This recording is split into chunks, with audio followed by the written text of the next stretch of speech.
So day one of minicamp, there was a Taysom Hill sighting on the sideline. Kellen Moore talked about him when he met with the media. To me, this is a big deal. This gives me a little more hope and confidence for the upcoming season if we can get Taysom Hill on the field for a significant portion of the season. I'll break that down, plus three other quick takes from yesterday's practice. I'm Tim. Let's talk Saints. So seeing Taysom on the sideline yesterday, even though he was a non-participant, he's still recovering from the week 13 injury. That was December 1st with the ACL injury. We're, what's that, about 6.5 months removed from that. And there wasn't a lot of talk about Taysom's availability or what kind of was really going on this offseason. And it was to be expected because I don't think anybody, anticipated. Even and I'm one of them, and I'm still not certain he can be available for training camp. But by the fact he was there yesterday on the sideline, participating the best he could as far as team leader type guy on the sideline and not being able to actually get on the field and do anything physical, that's important. There's no doubt about how important of a leader he is on the team. But not only that, though, as a player, his importance to the organization, but to the fans and to the media, he's just one of those guys that we need, I think, involved in this roster in some way, shape, or form. But the better way would be to get him on the field.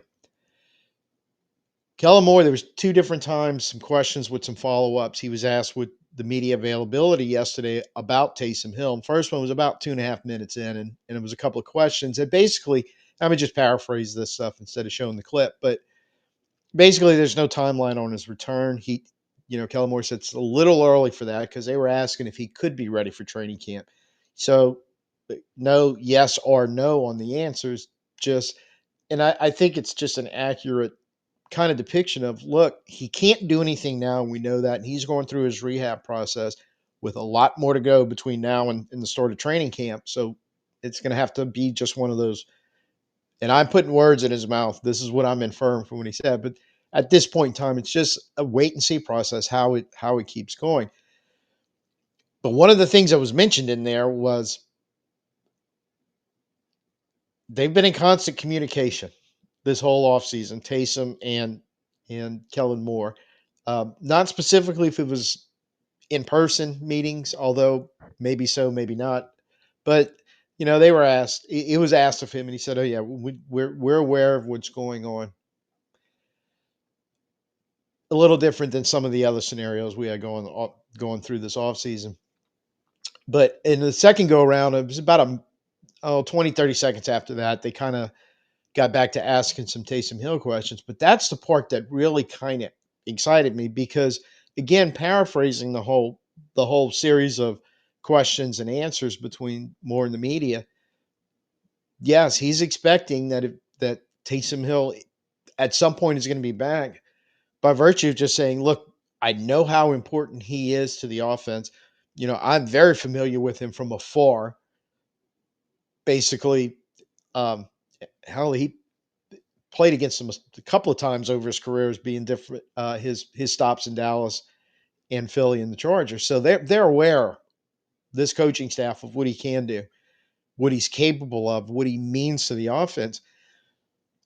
But they asked a little bit about his play calling too, and bringing up the fact that he said, "Look, he can be a difference maker, and he can be a problem for defenses." And to me, that is the singular most important critical reason why Taysom Hill, as a single player, may be the most important. We need to hopefully get as many games a season that we can out of him, because where Taysom's real value is to this team, I think, is we know his position versatility.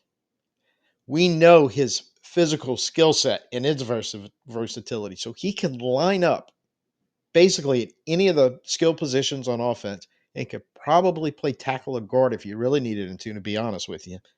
But line up at any of the skill positions where he is a threat to run with the ball and be a problem, catch the ball and be a problem, throw the ball and cause problems, or just be a blocker, be a big physical guy that can more than willing to throw his weight around, no pun intended, in there to push people out the way for the other people who are handling the ball. That alone is just a huge asset.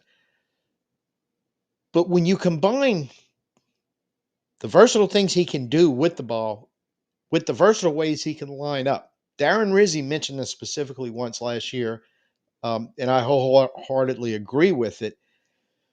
But the problem is, when you're looking at it from the defensive perspective, think of it this way. So you're in the huddle, personnel packages out there, and the Saints have lined up Olave, Rashid, Juwan Johnson, and Foster Moreau, one of the two more likely inline tight ends, Alvin Kamara, and Taysom Hill. So tell me, is that 11 personnel? Is that 12 personnel? Is that 21 personnel? Where's Taysom lining up? Because a lot of decisions made on NFL defenses start with the personnel on the field. And you have no idea if he's going to be a 21 where he's the second running back, a 12 where he's the second tight end, or he's popping out and playing receiver. Never mind taking a direct snap from quarterback position. Next issue you have is once it's snapped and you come up to the line and he lines up in a particular point, and now as the defense, you're going, okay, he's a wide receiver. He's split out wide in the slot. Suddenly he motions to the backfield. So they go from 11 to 21 because he's now fullback in front of Alvin or lined up next to him. Or he motions to a slot right off the tackle where he's basically a tight end and now they're in 12 personnel. Sean was great using Taysom in those packages and sub packages and moving them around. Pete Carmichael, not so much. Kubiak last year got a pretty good handle on it when Taysom was healthy and available on the field, and it helped. And the main reason why it helps is, as Darren Rizzi said when he was talking about this in one of his interim press conferences, you keep the defense guessing. And a lot of times you force them to come out of the huddle in some type of base package, or more importantly, base personnel. So they're not getting, if they have specialists, may not be on the field. Or if they are, you may still be able to take advantage of that in your play call. They stay base. They're still not sure what they're going to do. They may call a defense, and that motion by Taysom suddenly puts in a problem where they go back to base defense or audible into something else. You have the ability to create confusion and chaos with Taysom Hill on the field. And I will go out on a limb. Not only do I not think there's any singular player on the offensive side for the New Orleans Saints that can do that besides Taysom Hill, I don't think there's anybody else in the league that can possibly do that. I mean, he's literally one of a kind. The reason why that's so important, if you want to help a mostly young rebuilding offensive line, McCoy's your veteran, and Ruiz is really the next guy with the most experience up there. Keeping the defense in base, keeping them from being overly exotic with any type of blitz or pressure packages or stunts or twists or any of that crazy crap. Hey, that's going to help them out a whole lot. And that'll help out even more. So whatever young quarterback is taking snaps, anything you can do that can force the defense to, again, stay in some type of very base formation, a very base scheme, because they just have so many questions that they can't answer. Well, that doesn't present the chaos and confusion to your young quarterback trying to figure out what's going on that side of the ball. Simplify the crap out of shit for him. And I think we saw some of that last year when Taysom was available, when some of the younger quarterbacks played with him, that question mark, that chaos that he can present to the defense helps him out an awful lot. And if nothing else, where he's used as, and we'll cover a little bit about this in one of the 3 quick takes, but when you get into situational type football and you're using him as a check down or a short pass completion, his size, physicality, speed can make a 2-yard completion into that 6-yard gain. You need to move the chains, and having that crutch is huge. Never mind the fact that I think we're all watering at the mouth watching what the tush push happened in Philly with, look, hey, let's be honest, Jalen Hurts is one of the best at it. But hey, could Kellen Moore bring that here? Imagine that's Taysom's tush getting pushed over the goal line for those 1 yard, you just can't stop them touchdown runs. So overall, his importance, and this isn't to diminish anybody else in the offense. It's not what I'm saying I'm doing and how important they are. It's just what his presence alone brings before you even get the ball in his hands or use him as a decoy where the defense bites on something he's doing and opens something else, opens up something for somebody else. All that stuff would help that young offensive rebuild line and definitely help out those young quarterbacks that going to be taking the snaps back there behind McCoy or taking the snaps from McCoy. So the opportunity of Taysom playing early is one, you know, it's critical in my mind to get him out there. But what would that look like? Because we probably wouldn't, unless for some reason in the what I kind of call the dead period between minicamp when it ends this week and move it into training camp. That's kind of the take the break portion. So you're not going to hear a whole lot coming out of the Saints at that time. There'll be some, but I'd be surprised if there's going to be a lot of media availability for them to be able to ask questions on updates on Taysom's health. If there's anybody even there available, like Ted Rath or Kellen Moore to answer it. So we're probably going to just get into a little silent period. But I think the last thing on this is just to kind of looking forward to when training camp starts getting closer, and then that interaction starts picking up mid into July. Where's he going to wind up? Because I had to go back and look this up. It can get a little confusing, and there's always some constant rule changes. And I didn't do a deep dive because I know there's loopholes, for better lack of a better word, and all the rules on the way you handle roster stuff. And I can confidently say when it comes to loopholes, either involving the salary cap or managing the roster, one thing you can give huge credit to the Saints is they figure that shit out and take every advantage they can on it. So we have that going for us. But the active pup list during training camp, you're probably thinking that's more than likely where he's going to wind up, which is he counts towards the 90-man roster. He can attend meetings. He cannot practice when you're on that list. And if he doesn't practice at all during camp, he can move immediately to what's called the reserve, physically unable to perform pup list at the final cut date, which that gives him the opportunity. He has to miss at least 4 games, but at any point after that, it has an activation window of 21 days where the Saints can say, hey, we're activating him. He's got 21 days of practice to see if he can be added to the 53-man roster at that point. If he doesn't, he's basically back on the pup for all intents and purposes, or IL, but he's done for the year. At that point, they would not be able to bring him back.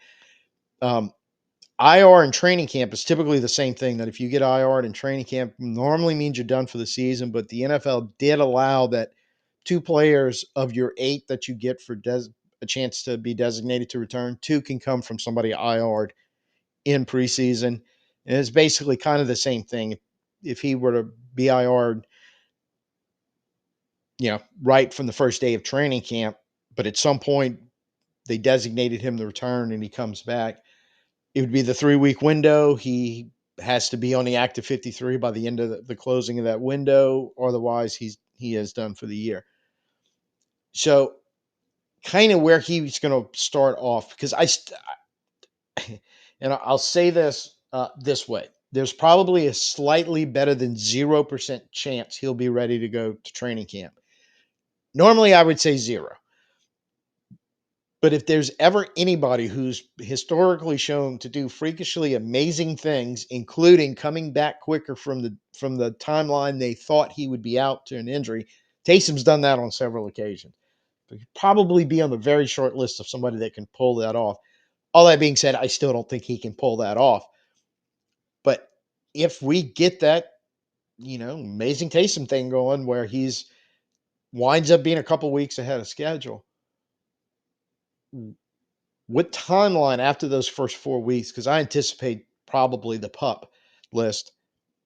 can we realistically, because if you can get him in that first half of the season out there to do the stuff we were just talking about, to be available to that, even if it's limited snap counts, that every time he's on the field, either he's going to make the play because you're able to get him the ball or have something designed up for him, or the simple fact that he's out there, he causes so many problems that it gives a chance for these younger guys kind of solidify their feet and be able to go make some plays without, you know, the defense focusing in on the running game or on a, 3rd and 10 passing situation where they can unleash whatever the situational football maybe at the time. A guy like Taysom Hill can kind of neutralize that. So, full disclosure, I was planning on being attending both yesterday and today minicamp, but life just has a way of changing your plans without letting you know in advance to be able to deal with it. So the reason why I bring that up is um, these little tidbits I'm coming. That's coming from the reports or from the actual speaking to the media. Um, because the media availability yesterday, you did hear from several coaches and players in addition to what Kellen Moore spoke about. And several of them crossed this bridge of situational football. Definitely Kellen Moore directly to the media. But some of the other player comments, if you kind of go through their little blurbs, they directly or indirectly mention situational football, which I am so happy to freaking hear it ain't even funny. This goes all the way back to, if anybody remembers, in the press conference after the first Atlanta game when we lost the game we seriously should have won, and we lost it late, that in post game, the former head coach said, well, because they were asking questions, they basically amount to situational football in that last 2 minutes about what he was calling on defense. And he said, well, if it works for the first 58 minutes, why would we want to change anything in the last two? Which is one of the dumbest comments in the history of dumb comments coming from the Saints coach I've ever heard. The short answer is because the situational football, the situation in the last 2 minutes has changed. Therefore, a lot of other stuff has too, and you need to acknowledge that. This coaching staff yesterday openly acknowledged that. Kellen Moore openly acknowledged it in his comments to the media when he was talking. In fact, even explaining a little bit that they were focusing on, you know, implementation of the scheme, kind of fundamental stuff, uh, technique wise, a lot of individual work in OTAs. In minicamp, sort of similar, but they're adding the component of, we're adding the concept of basically, and he said it's situational football. The down and distance does matter. You know, what point in the game you're in does matter. That the situation could adjust. Specifically mentioning the players and the quarterbacks. There was a lot of talk yesterday. Yeah, there were some deep shots taken by the two quarterbacks. Some completion, some not. But the biggest takeaway was the amount of, in those 7-on-7s, when the open look for the check down was coming in, or the short pass with the running catch. There was a couple of those I saw um, on highlights that were on Twitter yesterday, going, take that. That's the situation. It's 3rd and 7 and you throw it 5 to a guy that can pick up the next 2 or 3. Hey, take that. Don't force it downfield. Don't, which I appreciate the thought process overall. We'll see how the offense actually evolves once they get on 11-11s in training camp. But he did mention also when that happens that there will be another big advancement on the concepts that are going to happen in training camp once you get to 11-on-11s. And one of the concepts they're advancing is situational football. So, huge takeaway for me, an acknowledgement from the coaching staff, particularly the head coach, going, hey, yeah, situations tend to change during a football game, and you have to be able to adjust, or even play to play, be able to figure out the situational change, be able to handle it. Glad they're coaching that in and adding it to their scheme. I'm going to assume on defense also from Brandon Staley's side, but acknowledgement of some of the players even talking about it when the media was asking them various questions. Um, even Spencer Rattler and Tyler Shough kind of maybe in so many words are going like, if I got to take the check down, got to take the check down. I want to push it downfield, but it's situational football. This is what I need to do. And to their point, just to add in on this, both of them did ask, or sorry, both Shuck and Rattler were asked, as was Kellen Moore, about still taking those deep shots, and they all acknowledge, got to do that too. Got to distinguish, which is part of situational football. When do I go there, or when do I dump it down here? Uh, Extremely happy that this is openly being acknowledged, encouraged, and actually coached on this team. How important you might actually steal a win or two, or not screw up a game or two that you had won until that last 2 minutes or that last 4 minutes of the game where the situation changes.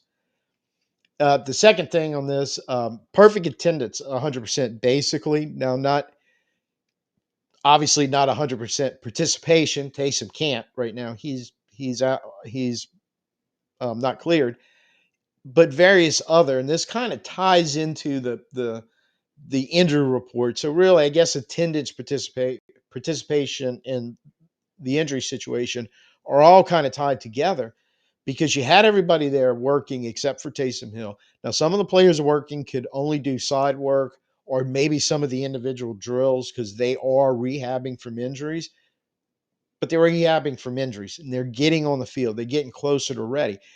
Quincy Riley was on the field yesterday. Hoker got some time on the field. These are guys that missed most or all of OTAs. Jake Hayner seems like he's about ready or very close to being able to go full bore by the end of the week. The last practice, he even mentioned he's hoping when they somebody interviewed him, and he said, kind of hoping I might be able to be fully clear to go by then. I don't know if they'll go that far, but who knows? And just the sheer fact that when that was initially reported, they were thinking we might not see him till training camp.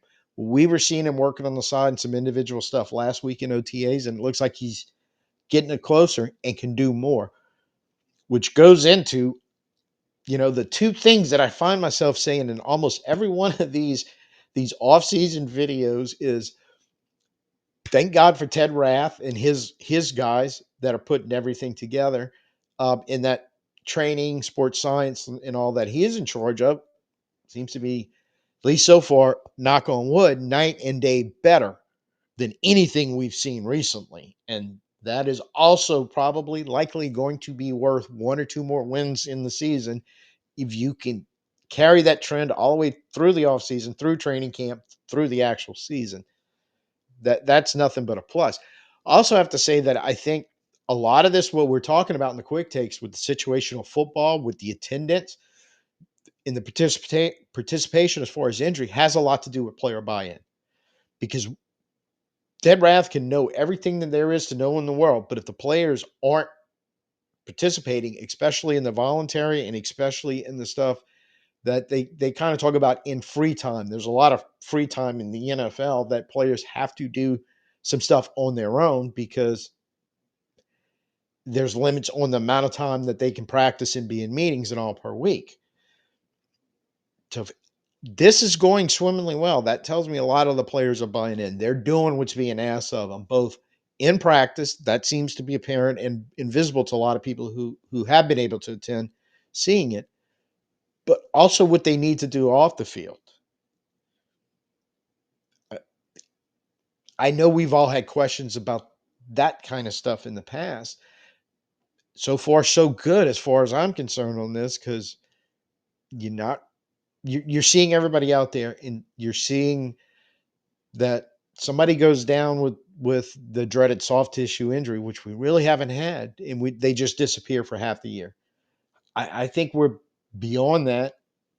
Ted Rath, big part of it, but I think so is the player and the player buy-in. And that kind of goes back to you guy leading the whole charge and Kellen Moore.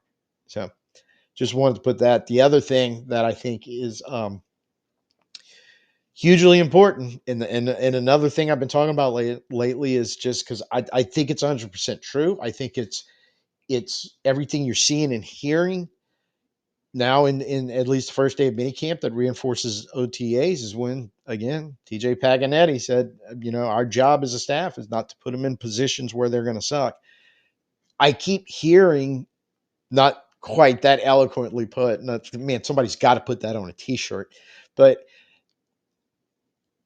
I think overall, like when they're talking to the media or when we're seeing some clips from practice, which is why I really wish I would have been able to attend, that sticks out in the back of my mind because you see something or you hear something when they're having a discussion with a player or a coach where, at least in my mind, that pops back up. And I'm like, well, that sounds like a decision or that sounds like a process where the staff is trying to not put the player in a position where he's going to suck. So, look, still a long way to go to see how all this turns out. But between really getting, I feel like some good, I don't know if it's good news because I don't know if it's actually news, but like a good positive vibe that one of the keys that can really help out those young tackles and those young quarterbacks we're going to be throwing out there is maybe getting some major availability from Taysom Hill. But outside of that, the quick takes, the stuff that's in the player's control, the buy-in, they're doing all that. They're being coached up and seems to be they're receptive to it. This is all good signs. For a start, we need to keep continuing seeing this over the next couple of days through the process of training camp all the way into the season. Because if we can, then you really start feeling good, about hey, maybe we have a shot at pulling this off. That's it for today. Probably we'll have a follow up of the last 2 days of mini camp. I probably won't be able to get to it before Friday, to be honest. So try to have it maybe Friday or Saturday available, and where we just kind of wrap up the whole off season, this part of the phase of the off season process. Because I think so far it's going pretty good. Hopefully, it keeps going in that direction. So first time here, you like what you saw, please go ahead, give me a like, subscribe. We're still trying to feed the algorithm, and I'm thankful for everybody because that has been supporting because you guys have really been showing up and showing out for me several weeks in a row, a month or more in leading the growth. So I truly appreciate that.